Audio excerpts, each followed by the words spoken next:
I left my family's land for just a few years, but when I returned, over 500 luxury homes had been built without my permission. The HOA thought they could get away with it, but they hadn't counted on one crucial thing: the original deed in my hands.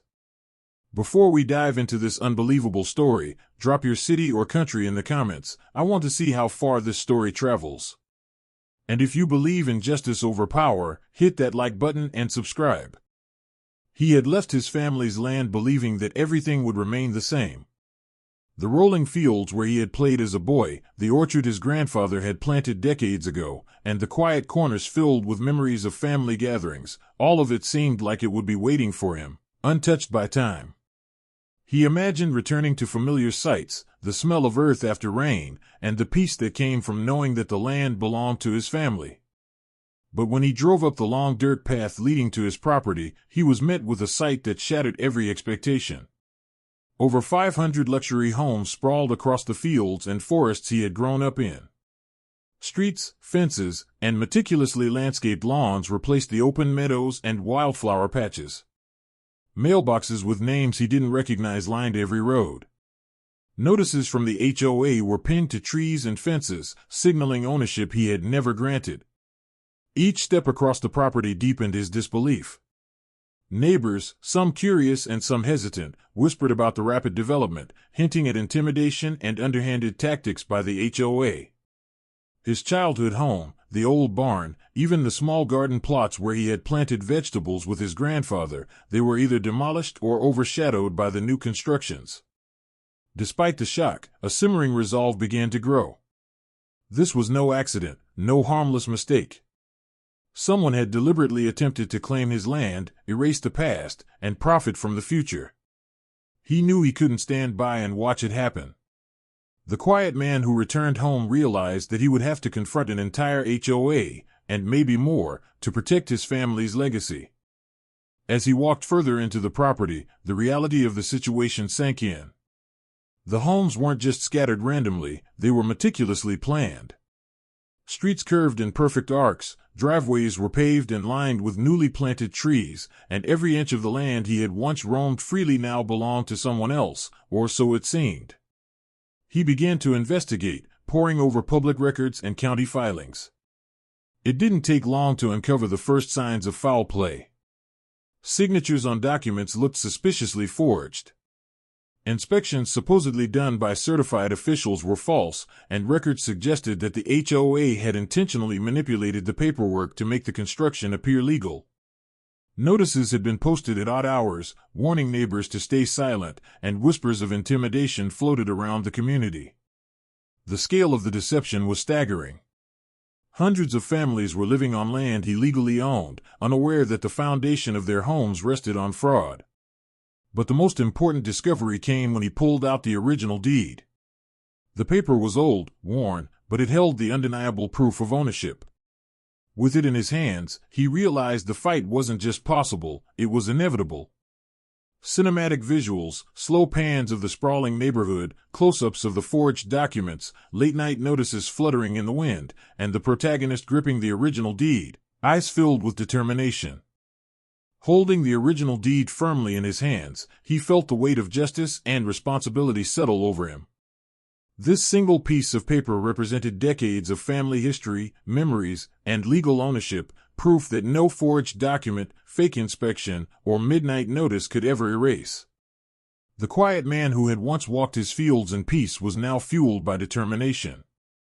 He knew that reclaiming his land would require more than anger, it would require preparation, strategy, and meticulous attention to detail. He began an exhaustive investigation.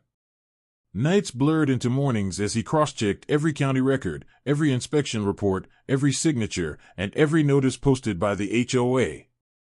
Patterns emerged: falsified permits, manipulated filings, and intimidation tactics designed to silence any opposition. The developer behind the construction appeared untouchable on the surface, but the deeper he dug, the more cracks appeared in their carefully constructed facade. Legal experts were consulted, and each meeting reinforced a growing sense of confidence. Every expert witness he spoke to confirmed that the evidence he had collected was compelling. Each forged document, each manipulated record, and each witness statement pointing toward deception became ammunition for the courtroom battle he was about to enter. Cinematic visuals, stacks of legal documents scattered across a wooden desk, close-ups of signatures being compared, timestamps highlighted in glowing text on screen, slow pans over maps of the sprawling 500-plus homes, and the protagonist's intense gaze, illuminated by the warm glow of a desk lamp as he meticulously prepares his case. Through it all, his resolve never wavered. He understood that this fight was about more than reclaiming property. It was about confronting corruption, protecting the legacy of his family, and proving that truth cannot be buried by power or intimidation. The stage was set. The evidence was prepared. And the courtroom, where justice would be tested, awaited him. The courtroom was packed with a mix of curious neighbors, tense families, and media personnel eager to witness the showdown. The HOA president entered, exuding confidence and arrogance, certain that the deed in the protagonist's hands would mean nothing. But as the case began, silence fell over the room like a heavy curtain. He presented the evidence methodically, with a calm but resolute voice. Each forged signature, every falsified inspection, and all manipulated county documents were displayed before the court. Experts took the stand, confirming that inspections were fraudulent, permits were forged, and the development violated multiple laws. The scale of over 500 illegally built homes became clear to everyone in the room. Tension mounted with every testimony. The HOA president fidgeted, trying to interject, but the judge's gavel kept interruptions in check. Witnesses recounted threats, midnight notices, and intimidation tactics meant to silence opposition. Families testified about being misled and unknowingly settling on land that had been claimed through deception. Every story, every document, every expert opinion compounded the HOA's unraveling credibility. Cinematic visuals, close-ups of him holding the deed, slow-motion shots of the gallery reacting in disbelief, wide shots of the sprawling neighborhood juxtaposed with the meticulous preparation in his study. The camera lingers on every word spoken, highlighting the weight of truth against corruption. Hours turned into days as arguments and evidence were meticulously presented. But amidst the tension, a sense of inevitability began to form.